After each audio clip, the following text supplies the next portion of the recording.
It's the Worldwide Sports Radio Network.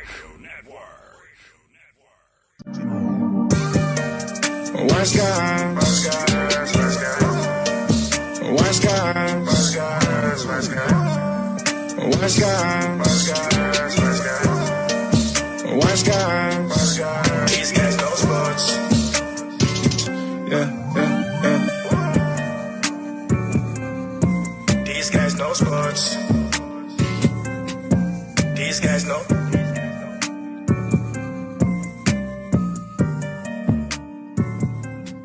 Welcome to Wise Guys. These guys know sports on this Monday, September the 21st.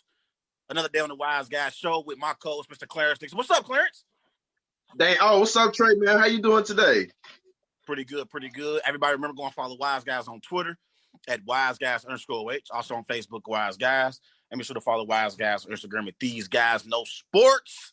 Mr. Nixon, how was your weekend, sir?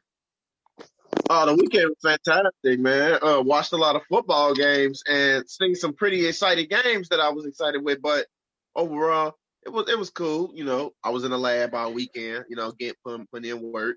So it was a good one. What about you, though? How was your weekend?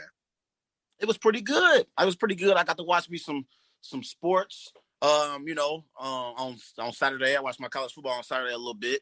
Watch UC get their first win of the season. Then on Sunday, of course, I watched that bad man, Aaron Rodgers, put on the show at Lambeau Field.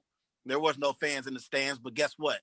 When you got Mr. Rodgers in his neighborhood, he's still going to ball out. So I was definitely, excited about watching to see my Packers get that win over the Detroit Lions, improve to 2-0 on the season, 2-0 in the NFC North right now. So that was a great win for my Packers. But this weekend, man, we had a bunch of great games, and we're going to talk about them tonight on Wise Guys on the Worldwide Sports Network. And the first game we're going to talk about is the Dallas Cowboys comeback over the Atlanta Falcons. The Dallas Cowboys beat the Atlanta Falcons 40-39 after trailing by 20 points in the first quarter.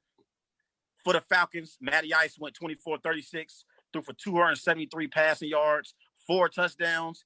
Calvin Ridley had 7 receptions, 109 receiving yards, 2 touchdowns. For the Cowboys, Dak Prescott went 34-47, 450 passing yards, 1 touchdown. I think he had 3 rushing touchdowns.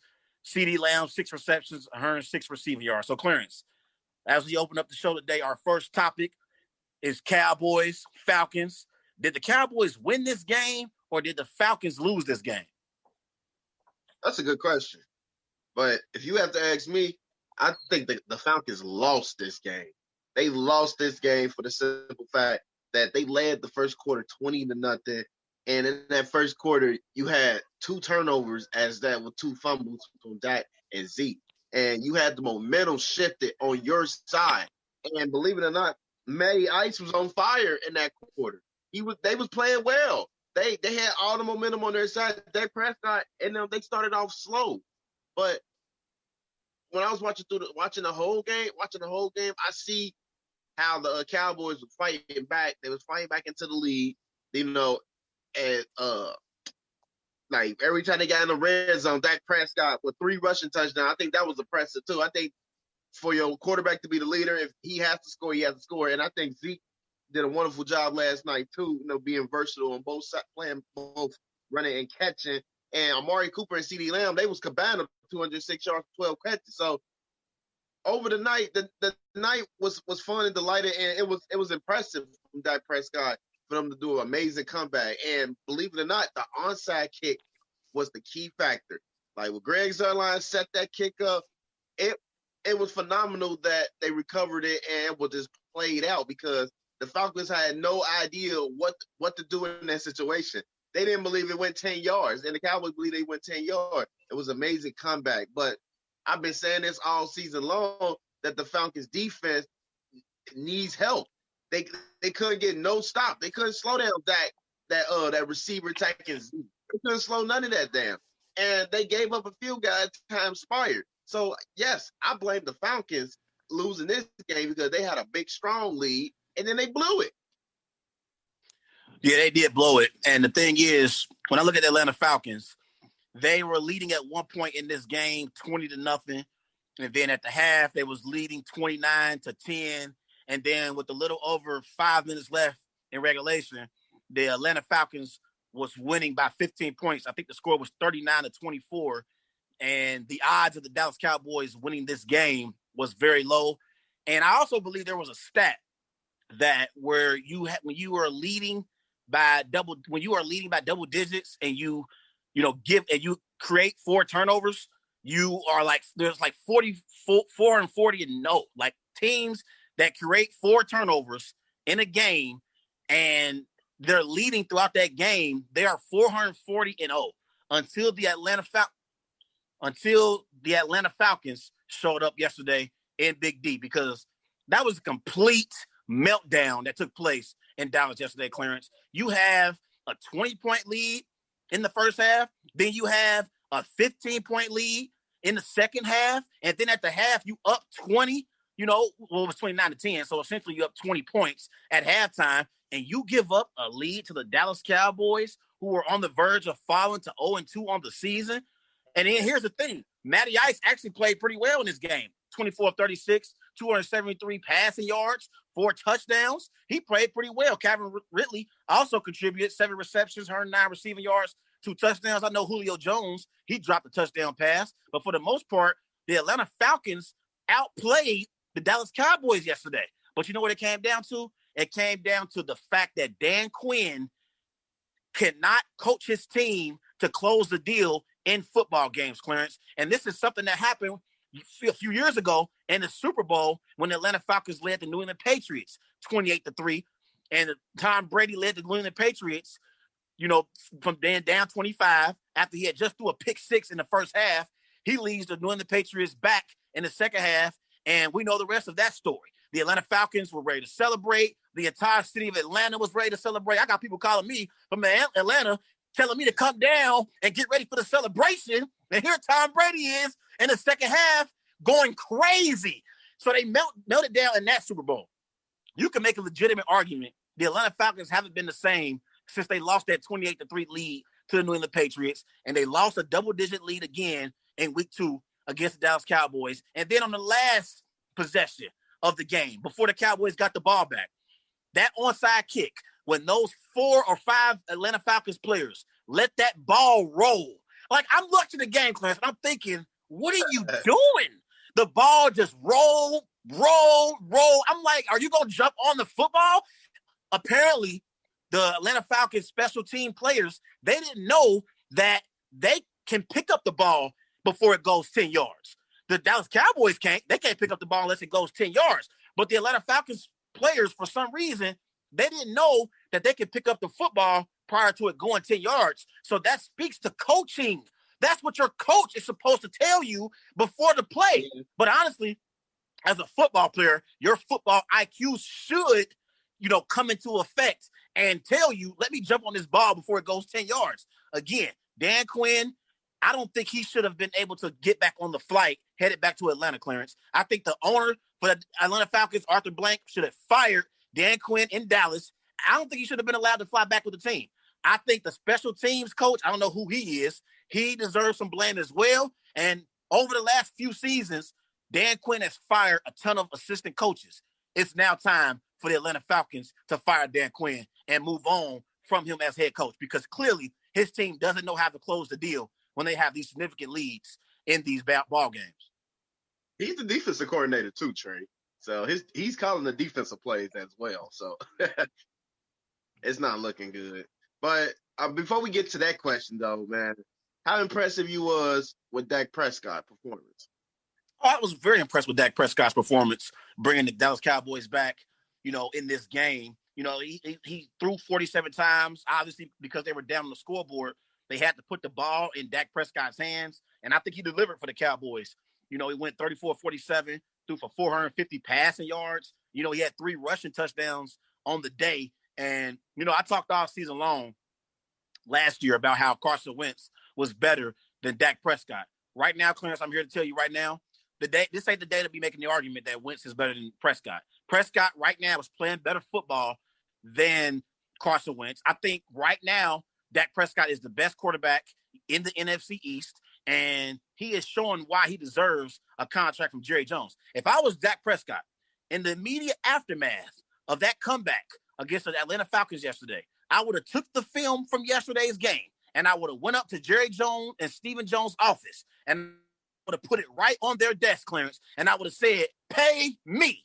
It's time for you to give me my money. I am bringing this team back from huge double-digit deficits, and I'm leading us to wins in games we really don't deserve to win. Because yesterday, the Falcons deserved to win that game, Clarence. The Cowboys didn't deserve to win that game. The Cowboys had 4 turnovers in the game, and you talked about Ezekiel Elliott.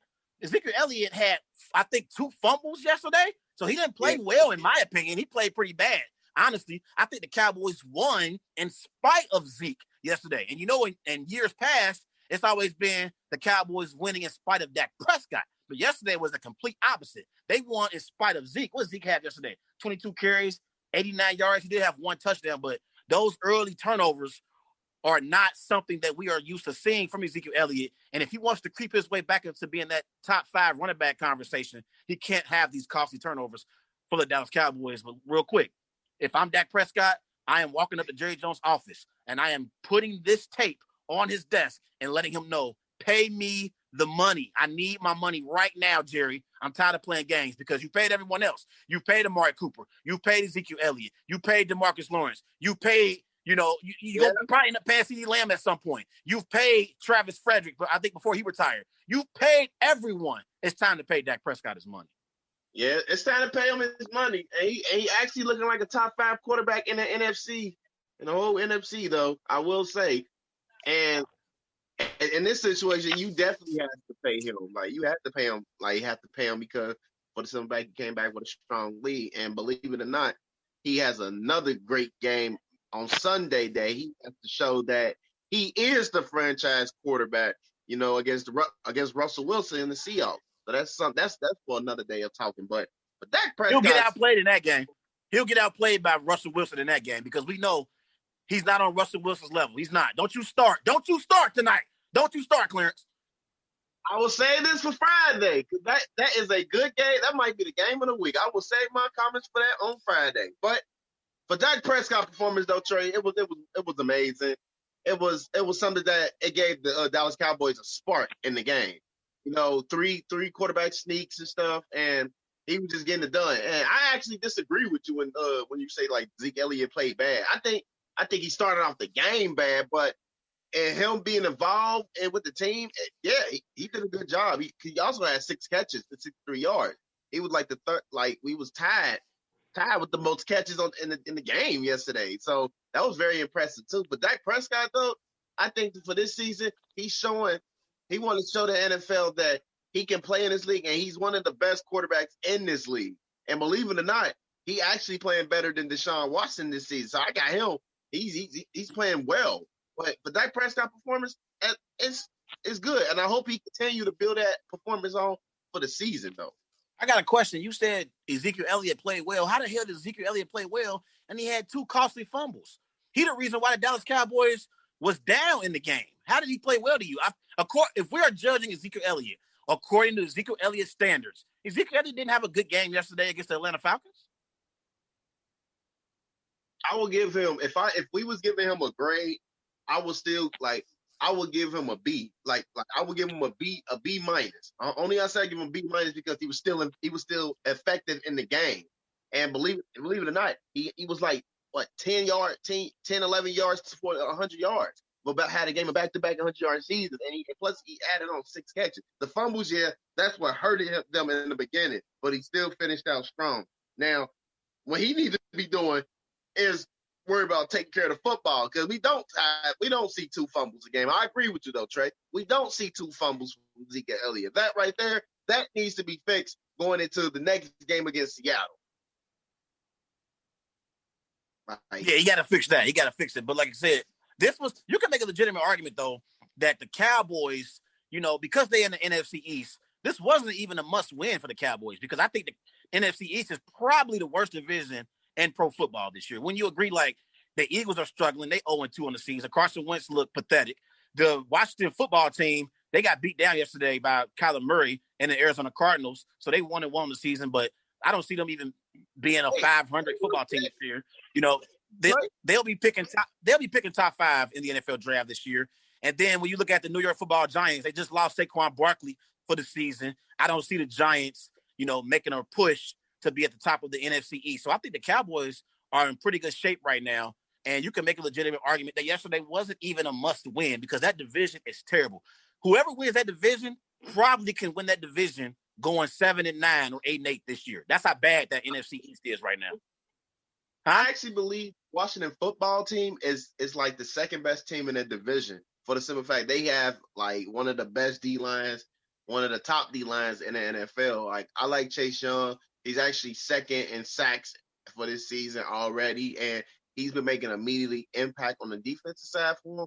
And Dwayne Haskins, he's still young, he's still growing, developing. But I like that Washington football team. The Eagles, they're plagued with injuries though. They're plagued with injuries that you can't deny about that. But let's go to the next question.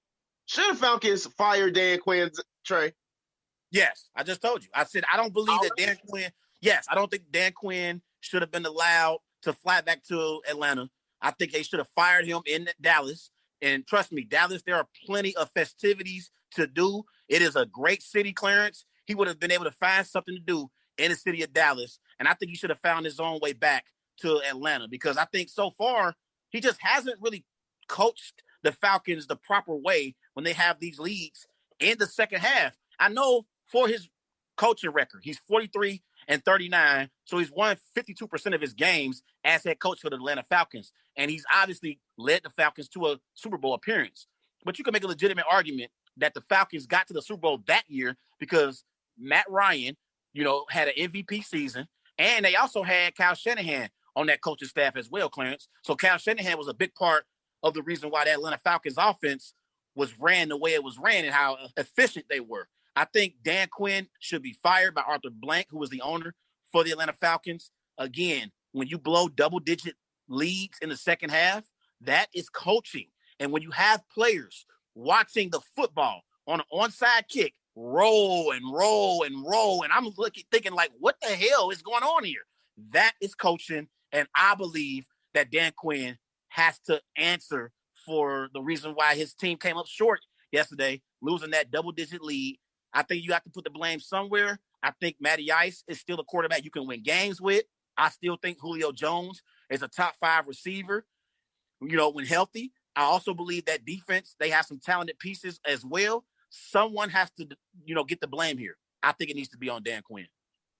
Yeah, I think you can. I don't think it's too early. It's too early to fire Dan Quinn because you want to see how the Falcon team is going to pan out, so you can start making you a list of who's time to leave, who's time to go, and really think about it. Like, are we really about to go in rebuilding mode because these last seasons has been successful for us, but we still been putting up 6 or 7 wins. It was a point in time they was 10-6, and then they didn't make the playoffs. So they were really. I would, in my opinion, I would have to let this season play out because you want to actually watch Matt Ryan performance. You guys want to watch his game, like his games during the season, see how he pan out and go out, and you actually want to take some serious notes on that defense on the Falcons. That right there needs to be restructured. So that you think right there, you think if they fire Dan Quinn, they're gonna be rebuilding? Oh, if they fire Dan Quinn, and I think it's gonna be a whole lot of people going right behind him because I would believe like I'm not saying it won't happen this year, but if Matt Ryan or Julio they start getting injured or having bad games, Arthur Blank is gonna be thinking long enough to see who really needs to go. I disagree with you. I think if you fire Dan Quinn, I don't believe the Atlanta Falcons necessarily have to go into rebuild mode. We saw, the year before when my Packers fired Mike McCarthy, we brought in Matt LaFleur, and he led us to a 13-3 regular season record, led us to the NFC Championship game, along with Aaron Rodgers as his quarterback. I believe when you have a good quarterback like Matty Ice, and I think Matt Ryan is good. I don't think he's great, but I think he's good. When you have a quarterback like Matt Ryan, I believe if you bring in a coach, that can help the team and lead them in the right direction, I believe this team can still compete, in the NFC South and don't necessarily have to be in rebuilding mode. You know, I look at them as a little bit ahead of the Carolina Panthers. That's another team that's in their division who I'm comparing them to. I think they're a little bit more ahead of the Carolina Panthers because they still have their quarterback in Matt Ryan. So I think you still can win some football games and possibly compete for a Super Bowl if you bring in the right coach for this team. So I disagree with you about if they fire Dan Quinn, that they'll be in complete rebuilding mode. But we got to move on. Let's move on. No, I'm not saying if they fire Quinn. If they fire Dan Quinn, I'm not going to say go have some hard thinking to do. See who going to really leave out with Dan Quinn. But I don't believe, like, if Dan Quinn leave, they going to go exactly rebuild mode. Okay, let's move on. And let's talk about the Sunday night matchup between the New England Patriots and the Seattle Seahawks. Clarence, I watched this game from start to finish. The Seattle Seahawks beat the New England Patriots 35-30 with a goal line stand on the last play of the game. Cam Newton went 30 of 44, threw for 397 passing yards, 1 touchdown, 1 interception. Julian Edelman had 8 receptions, 179 receiving yards. For the Seahawks, Russell Wilson went 21 of 28, threw for 288 passing yards, 5 touchdowns, 1 interception. DK Metcalf had 4 receptions, 92 receiving yards, 1 touchdown. So, Clarence, how impressed were you with this Seahawks win? I mean, I'm very impressed. But then I'm not. But then I'm like, coming into this game, he was 16-3 in prime time. Like, Russell Wilson is the man in prime time, and he gets it done. He knows his game, he knows his work, and he knows what he has to do, Trey. And believe it or not, he ain't let me down. He didn't let you down. He probably didn't let all his fans down. He 21, 28, 280, 188 yards, 5 touchdowns, interception. Yeah, the interception, that right there, that actually woke him up. That woke him up to have a great game like he did yesterday. He got everyone involved. I can't even name the touchdowns. Was impressive. Tyler Lockett, 4-yard touchdown. DK, 54. He actually burnt Stephon Gilmore on that play. David Moore, 38-yard reception. Fred Swain, 21-yard reception. And Chris Carson, even a running back, 18-yard reception. So him getting everybody involved is like an elite player does. Get everyone and in the game. They follow. They actually peak team, do your thing, and get us that W. I was very impressed with that win. Yeah, I was very impressed with the Seattle Seahawks win yesterday as well. And, you know, Russell Wilson, I believe right now, if there were an early MVP voting, I think Russell Wilson should lead the pack. I think you can make a legitimate argument that in the first 2 weeks of this season, Russell Wilson is the MVP of the league. Yesterday, he went, 21 of 28, 288 passing yards, 5 touchdowns. This brother is literally carrying his Seattle Seahawks on his back, Clarence. And it's been like that for the last few years since Legion of Boom, left the league. And, they got old. Richard Sherman went to the 49ers, and I'm not even sure where Cam Chancellor is playing at this moment. I'm not even sure if he's still in the league anymore. We know Earl Thomas, he left that team. But since LOB has left the Seattle Seahawks, it's been all about Russell Wilson. And he has completely carried the Seattle Seahawks. And I thought that Pete Carroll did a disservice to Russell Wilson these last few years. Because if it wasn't for Russell Wilson, you could make a legitimate argument that the Seattle Seahawks would not be competing in the NFC West. Like, he's literally carrying this team. And, for all those years, in the early part of his career, when he had so many pieces around him, especially defensively, that team has completely flipped now. This is Russell Wilson's football team. And I believe earlier, in Aaron Rodgers' career, he is dealing with what Russell Wilson is dealing with now. I think Aaron Rodgers, during those years, after Greg Jennings left, after Greg Jennings and Donald Driver left, I felt like the Packers organization didn't put the necessary pieces around Aaron Rodgers, and it was all about Aaron Rodgers saving the Packers so they could compete for a playoff spot. I believe that's the case now with Russell Wilson and the Seattle Seahawks. But Clarence, last night, Russell Wilson did things that I am accustomed to him doing. Like, Russell Wilson did exactly what I expected him to do. Last night was all about Cam Newton. Cam Newton last night, he threw for 397 passing yards. He had 1 touchdown, 1 interception. Obviously, he went 30 or 44 passing, from the field. But Cam Newton showed last night on Sunday Night Football while a bunch of teams who passed on him this offseason, they made mistakes. And I think those general managers who passed on Cam Newton today, if I was an owner of those teams, I would be walking into the office asking those teams, why in the hell didn't y'all sign Cam Newton? Did you see what Cam Newton just did last night on Sunday Night Football? Not only was he effective, he was very, very accurate throwing the ball down the field, Clarence. He completed 68% of his passes, and I think he completely took over the game for the Patriots. I think he had over 90% of their offense. But without Cam Newton, this game wouldn't have been competitive last night. It was competitive because Cam Newton showed why he still, is a quality NFL quarterback. And I believe he put himself in position to start his NFL Comeback Player of the Year campaign. So that leads us to the next question. So what would you give Cam Newton for his grade? What grade would you give him? Hey, I'll give him an A for his performance last night. I thought Cam Newton played great last night, and I think he kept the New England Patriots in this game. I really, really think he played well. He threw the ball down the field effectively. Julian Edelman looked like the Julian Edelman of old, like he was with Tom Brady. Julian Edelman had a great game, last night. That's because that's because Cam Newton was getting him the football and open space and letting him make plays. I think Cam Newton, played great last night. I would give him an A on a grading scale, A to F. And I think he is the reason why the New England Patriots ultimately will win the AFC East. I picked the Patriots before the season started. You picked the Bills in the AFC East. I think Cam Newton is going to lead the New England Patriots to the top of the AFC East, and I think they're going to win the division because of this man, Cam Newton. We know you've been on the Cam Newton train all mid-season, all this season. So we know how you gonna react. I know how you gonna react about Cam Newton.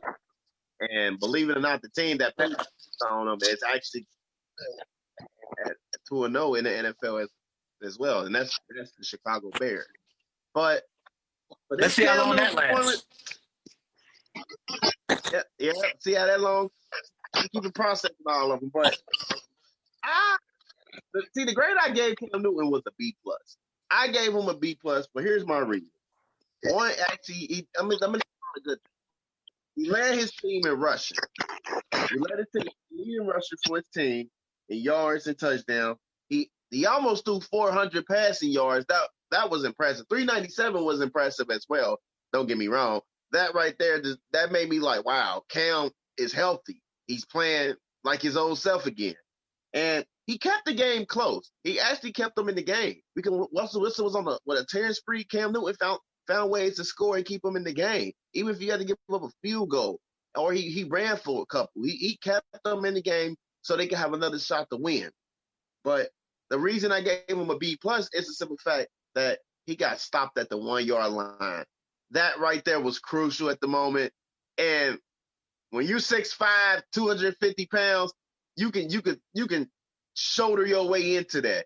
And I believe that the D-line blew up. They blew up the offensive line, and that was a great play on the Seahawks.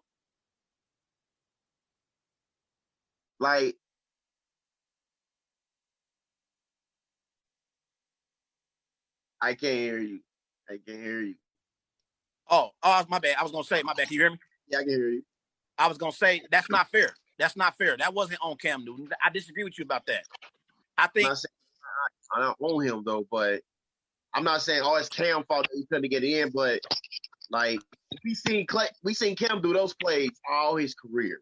Yeah, but Clarence, you wrong, bro. You wrong. Let me tell you why. First of all, that was bad play calling on behalf of Josh McDaniels and Bill Belichick. That was bad play calling. And I went on Twitter in the immediate aftermath of the game, and I said it. I said that was a terrible play call to have Cam Newton go power left. I think you should have did something to where you can have him in shotgun. I'd rather them took their chances with Cam Newton throwing the ball in the end zone. I would have rather them took their chances doing some type of read option. I didn't like that power left. To me, that was very predictable. And I think the Seattle Seahawks, they snuffed it out because they knew what was coming. I think they should have did something that was more unpredictable. Therefore, you could have put Cam in a better position to be successful. I didn't like that play call that Josh McDaniels and Bill Belichick in that moment. I think they could have came up with something more creative for Cam to score for the Patriots and win the game. All I'm saying is, Trey, I've seen this play numerous times with Cam Newton. It could be power right, power middle, power left. I've seen that play from Cam dozens of times. I seen him score off of that play. Like that right there, we know that this touchdown is going to Cam because this is the big bro. This is big bro. He's a big quarterback, and there ain't no way in hell they about to stop this man. So you just said we know it's going to Cam.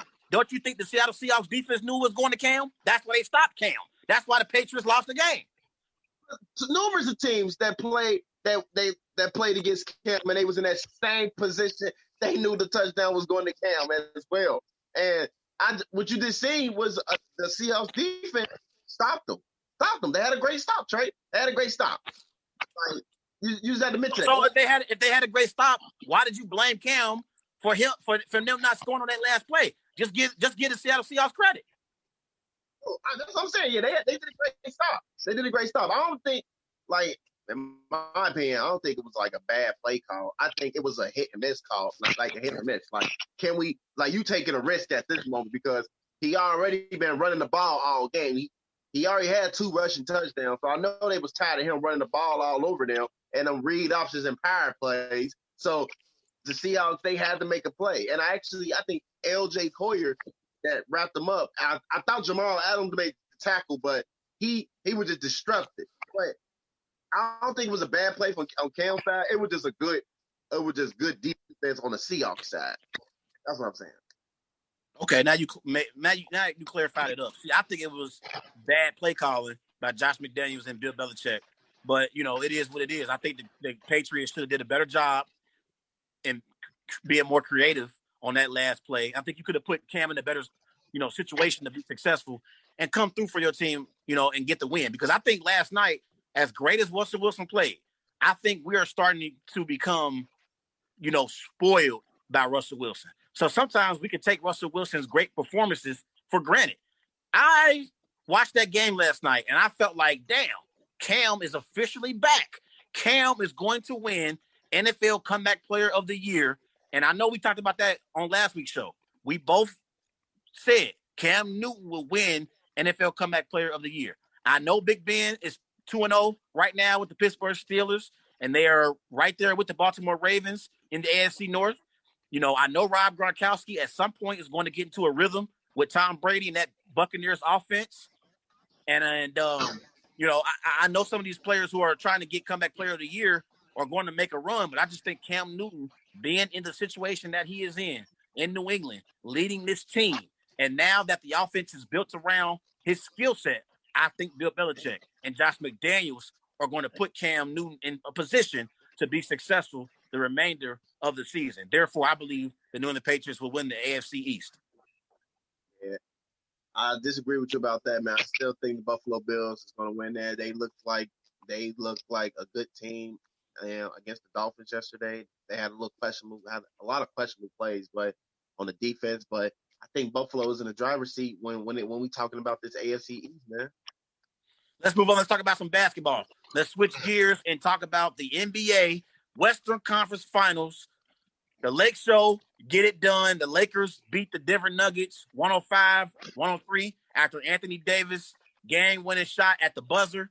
AD led the Lakers with 31 points. He went 11 of 23 from the floor, 9 rebounds. LBJ had 26 points, shot 50% from the floor, 11 rebounds for the Denver Nuggets. The Joker had 30 points, shot 9 of 20 from the floor, 6 rebounds, 9 assists. And Jamal Murray had 25 points, 8 of 19 shooting from the floor. So, Clarence, my question for you is, what was your biggest takeaway from Game 2? I think my biggest takeaway from Game 2 is how come Jamal Murray, how come Jamal only dropped 25 points, man? That's like one of my biggest takeaways from that game because we seen them in this playoffs drop at least 35 points. At a point in time, he was averaging 40 points, man. Like, I guess all that stopped at the Western Conference Finals because you played against the Los Angeles Lakers. I mean, you was one of their firepower. Like, where's the pick and roll special between him and the Joker. Why they not getting that going? What is really going on? And how come like they're not getting the team involved? They're not getting the team involved. I see that they're not getting the team involved as much as they was in the other two playoff games. And on the LA side, like Anthony Davis was just on fire. Like I think for the Lakers' biggest takeaway that they really committed to AD running through AD, and AD was dominant. He was dominant in this game. Like they have no answer for him. Jokic, I already said Jokic. He can't guard no AD. He was getting trashed through, and LeBron he had an okay game. I mean, I can't expect him to play out LeBron years ago because at the same time he got to learn how to play a true position. But that was my biggest takeaway. Yes, we can expect him to be playoff. Wait a minute, hold on. Did you just say I can't expect him to be playoff LeBron? How can't you expect him to be playoff LeBron if he's the best player in the world?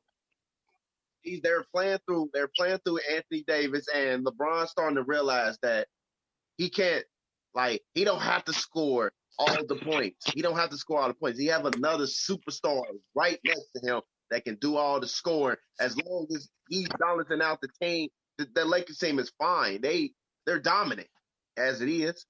Okay, my biggest takeaway from this game is this series is over. The Western Conference Finals is over. And, like I picked the Lakers in 5 games coming into this series, Clarence, because I got so much respect for Jamal Murray and Nikola Jokic and the job that they have done this year in the playoffs. They're the first team, in NBA playoff history to come back from back-to-back 3-1 deficits. I love Mike Malone as a head coach. I think Mike Malone is one of the best coaches we have in the NBA. He completely outcoached Doc Rivers, in the second round.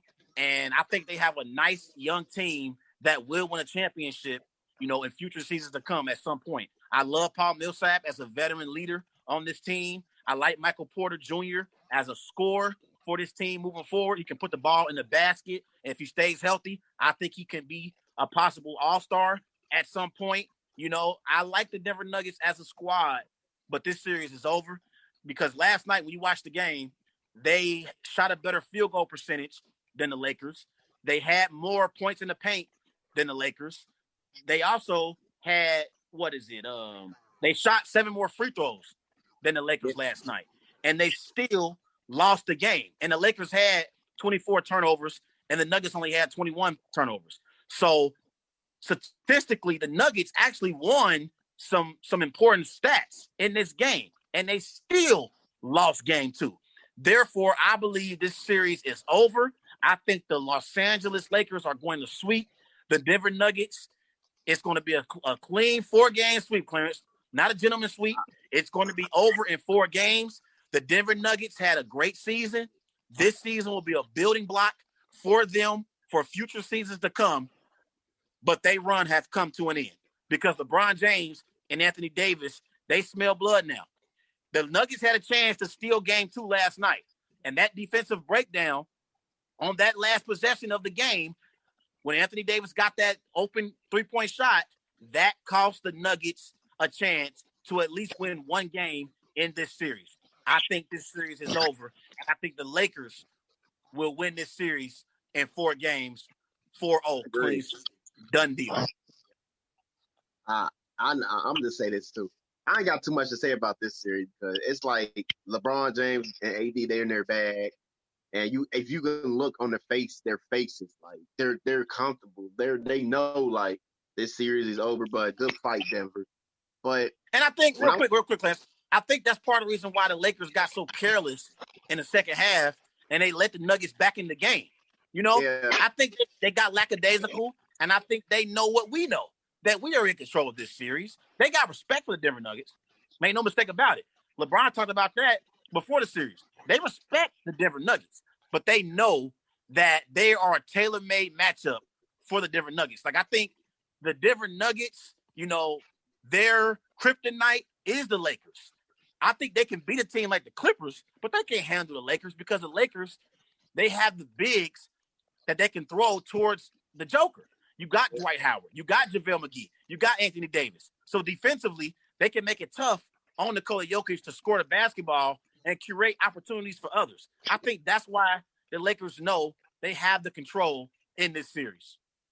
Yeah, and then if you went back to AD's game winner shot last night, you can tell that the Nuggets was lazy on defense. They let LeBron James hit him with 2 screens. And if I had to ask who I had to blame, I'm blaming the person that didn't get hit with the screen in the first place. And I think I forgot who it was. I think it was between Jeremy Grant and Miles. I don't know who got hit with the screen. I think it was Plumlee. Yeah. See, he already got hit with the screen. That's what Jeremy Grant, he should have stepped in and trying to close it out. That was a perfect shot from AD. All net, no struggle at the rim. He had a great look. He actually even got a great footwork to form his feet. He was so comfortable, Trey. He hit that all day in practice. He probably practiced that shot all day in practice, something that he's used to. And let him get all that space and let him get all that reach for the shot. Like that was poor defense against the Nuggets. You fought your way all the way back. You actually had the lead, and y'all gave up a game-winning 3. A game-winning 3 that you know that one person could have closed out on AD instead of getting hit with a screen. Like, you basically ran into the screen because that was a mental mistake on yourself. But AD 3, oh, that was impressive, baby. When he said Kobe, I'm like, yeah, Kobe. Yeah. Yeah, and I don't know if you watched the game, but on a previous possession, Danny Green had a shot to win the game, and Jamal Murray blocked his shot, and that's the reason why they had the out-of-bounds play in the first place. I know this is crazy, and I know it's easy to say in hindsight. I would have rather Danny Green took the shot to beat me than Anthony Davis. I would have let him shoot. If he hits it, hey, they beat us. Danny Green, I'll shake your hand. You beat us. There is no way in hell I'm letting Anthony Davis come across, the lane and get a wide open 3-point shot on a defensive breakdown. I would have took my chances with Danny Green shooting his shot in the corner to win the game for the Lakers. I don't know if you remember that, but because they swung the ball out to Alex Caruso. Caruso missed a game time 3-point shot. Then the ball got deflected to Danny Green. Danny Green trying to pull up and win the game for the Lakers. Jamal Murray blocks him. And he tries to save the ball from going out of bounds, but he wasn't able to do it. I wouldn't have even blocked Danny Green's shot. I would have let Danny Green shoot because if he hits it, I would have just been impressed and I would have said, hey, we got beat by a player who I didn't expect to hit the shot. When I saw Anthony Davis come off, across the front of the lane, and I seen him catch the basketball clearance, when the ball left his hands, I knew it was going in. I said the Nuggets just made a huge mistake. I don't know what the hell Jeremy Grant and Mason Plumlee was doing, and I blame more of it on Plumlee because you're supposed to fight over that like there wasn't even a screen. LeBron didn't even set a screen. He just sat there. And I think Mason Plumlee expected Jeremy Grant to move past LeBron and go in and contest the Anthony Davis jump shot. No, Mason Plumlee, this is the game on the line. You have to defend Anthony Davis and stay attached to AD. If he hits a shot over you, so be it. Let that be the case.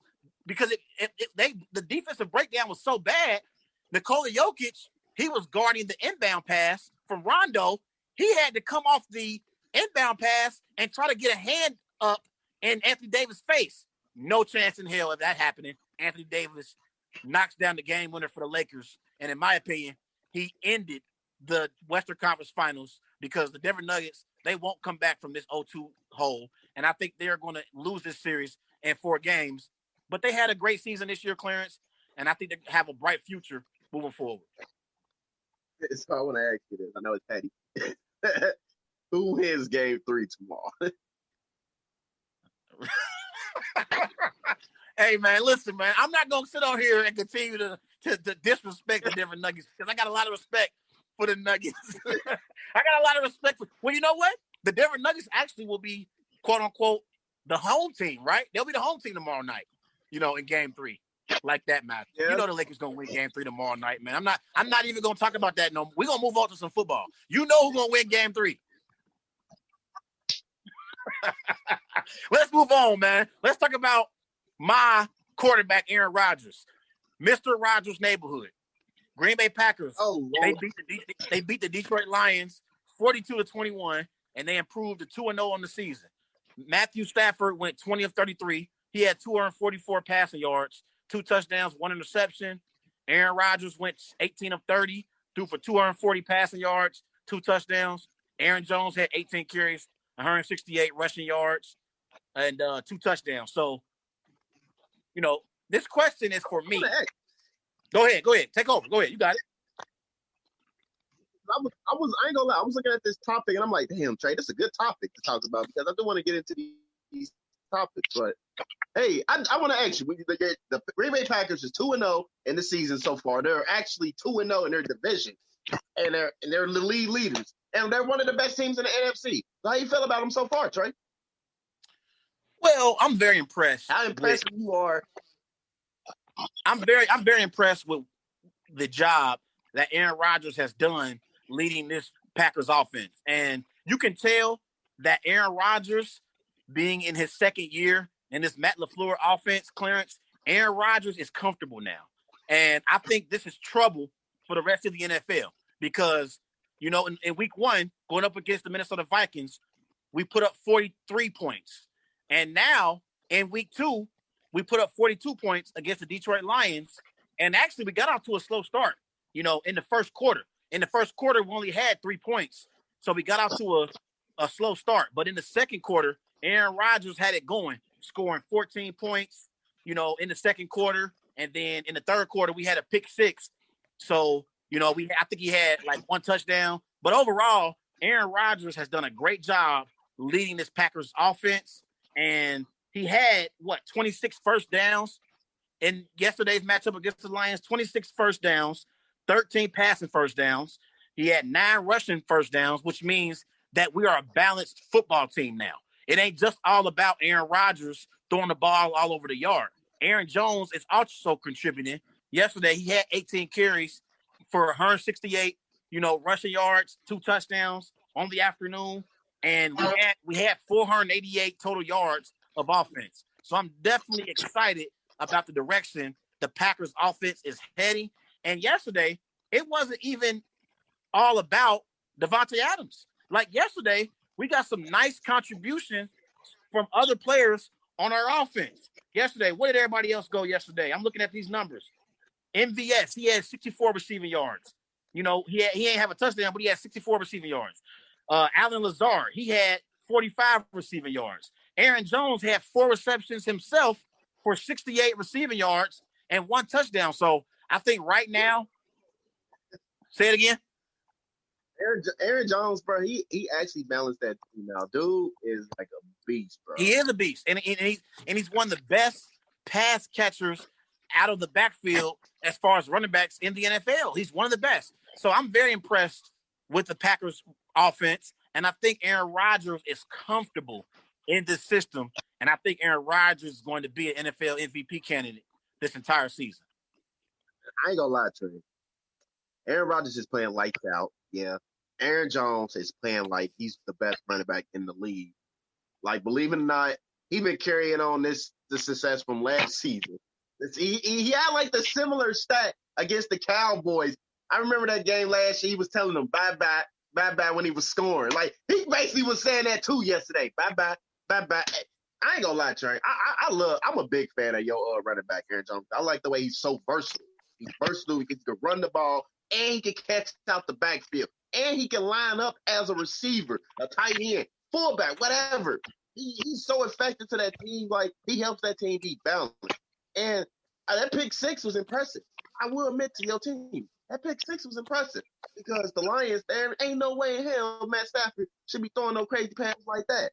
And believe it or not, I think they're done. The Lions, I don't even want to get into them because you said anything to build off going into week 2 against another juggernaut, the Arizona Cardinals. I don't want to get into that. I would say that's a Friday, but your team, the Packers, they've been they've been doing their thing. They've been one of the best teams in the NFC. The NFC North, honestly, they own that. They own that division because no one can match up to that firepower. That's what they got. And Aaron Jones, man, he balances out the game for you. Yeah. Devontae Adams, he don't always have to have all the targets, but when he get his targets, he gets the job done. So I'm actually gonna say the Packers is having an A+ season. So and Devontae Adams yesterday, Clarence, he only had 3 receptions for 36 receiving yards, so he didn't really play at a high level, but he didn't have to. You know, we were up on the scoreboard by so many points that we rested Devontae. He got hurt in the game. I think he hurt his ankle or something. He hurt something. So Matt LaFleur told him just to chill on the sideline for the rest of the game and get ready for the New Orleans Saints, which leads me to the next thing I want to say. Next week, we got a big-time Week 3 matchup, you know, with the New Orleans Saints on Sunday Night Football. I can't wait for it. I'll be watching Aaron Rodgers versus Drew Brees in prime time. It's going to be exciting to watch. But overall, the NFC North race is over, okay? My Packers are going to win the NFC North because did you see how bad Minnesota looked yesterday against the Colts? They looked pretty bad yesterday against the Colts. I think Minnesota, they are missing Stephon Diggs right now. They're not playing good football, and that defense is giving up a lot of points. The Chicago Bears, they are inconsistent. I know they're 2-0 in the season, but they played the Giants yesterday. Give me a break. The Giants might be the worst team in the NFL. So I don't believe in it. Huh? I actually want to see what the Bears go do against y'all though, because even though they 2-0, the defense is okay. It's always fun against divisional matchups. It's always fun between watching them. They split the series with y'all last year, so I think that's true. They split the series. We won both games last year. So we won both games. It's fun seeing Khalil Mack slam Aaron Rodgers. But real quick though, Trey, I think for this expectation for this game against the Saints, Aaron Rodgers got to be on fire, man. They've been numerous of times when he playing the prime time, he gets sacked at least 5 times a game. That's bad. And I think that's not his fault. Have to feed it. It's not his fault, but I think. I think he'll be just fine. I think he'll be just fine. I think it's going to be a great game between 2 powerhouse teams in the NFC. Right now, I think the Saints are actually playing the Raiders right now on ESPN on Monday Night Football. We'll see if they can win that game. Michael Thomas is out. You know, Michael Thomas is injured right now. So we'll see if the Saints can get it done, you know, against the Raiders. We know the Raiders playing in that new stadium. You know, they're going to be ready tonight against the Saints. I think it's going to be a close game. I picked Drew Brees to win the game, but it'll be close. Let me ask you this, though. If you know the Saints holds the record for 44 straight games without allowing a 100-yard rush. If the Raiders if Josh Jacobs doesn't get 100 yards tonight, are you confident or do you believe Aaron Jones will break that record, will break the curse, will have 100 yards against the Saints on Sunday night? How confident are you into that? Oh, I'm very confident in Aaron Jones because I believe in that offensive line. Right now, Clarence, the Packers have one of the best offensive lines in the NFL. Like, that O-line is doing a great job at protecting Aaron Rodgers, and they're opening up creases for Aaron Jones to creep his way through and gain significant yardage for us. Like, Aaron Jones had a 75-yard touchdown on the first play of the second half yesterday. If they can do that, it's a good chance my Packers will be in Florida representing the NFC in the Super Bowl this year. And all that Jordan Love talk. Oh, Jordan Love is going to be the future of the Green Bay Packers. Aaron Rodgers is not going to retire a Green Bay Packer. I guarantee you right now, if Aaron Rodgers gets us back to another Super Bowl, you and a lot of other Aaron Rodgers critics are going to have to eat crow because Aaron Rodgers will retire a Green Bay Packer after all. Look, you almost made me sick to my stomach, though. But don't bring up the Super Bowl yet. Don't bring it up, Trey. I almost had a heart attack. And a stomach ache. But I'm expecting the Packers to compete against this Saints team. This Saints team is very tough on both ends of the floor, and I think that them missing Michael Thomas is a way for the Green Bay Packers to execute them. And like I said, you have to get Aaron Jones involved in the passing game and the running game. You get him involved in both of those games, you have a huge percentage of winning the game. Yeah. I'm gonna say this. Aaron Jones is an elite running back. He's an elite. He's an elite running back. So you know what? You know what my Packers remind me of? They remind me of the Pittsburgh Steelers from a few years ago when they had the triple Bs. They had Big Ben at quarterback, they had Le'Veon Bell at running back, and they had Antonio Brown at receiver. We got triplets. We got Devontae Adams, one of the top receivers in the NFL. We got Aaron Jones, one of the best running backs in the NFL, and he's very elusive, can break through and go on a 60 or 70-yard touchdown in a blink. And we got Aaron Rodgers, who is still a top 5 quarterback in the NFL. Clarence, we got the same thing the Pittsburgh Steelers had from a few years ago. But guess what? If we get to the playoffs, we ain't coming up short like the Steelers did. We're going to win the whole thing. We will. I got the perfect nickname for y'all. Aaron Rodgers, Aaron Jones, and Devontae Adams, the triple pack. The triple pack? Okay. I'll roll with that. Hey, the triple pack is very dangerous, man. Very dangerous. Everybody remember going follow Wise Guys on Twitter at WiseGuys_H. Also on Facebook, Wise Guys. And be sure to follow Wise Guys on Instagram with These Guys Know Sports. Hey, Clarence, tomorrow, let's go live and talk about the Eastern Conference Finals, because we didn't get a chance to talk about that tonight. Let's go live and talk about the Celtics win over the Heat in Game 3 and talk about our expectations for the rest of that series. Definitely, that's an interesting series. And the Boston Celtics, they crawled back into this, and I was very impressed, though, Trey. Okay, we'll talk about it tomorrow on Facebook Live, so everybody be on the lookout for that. Everyone have a great night. It's the Worldwide Sports Radio Network.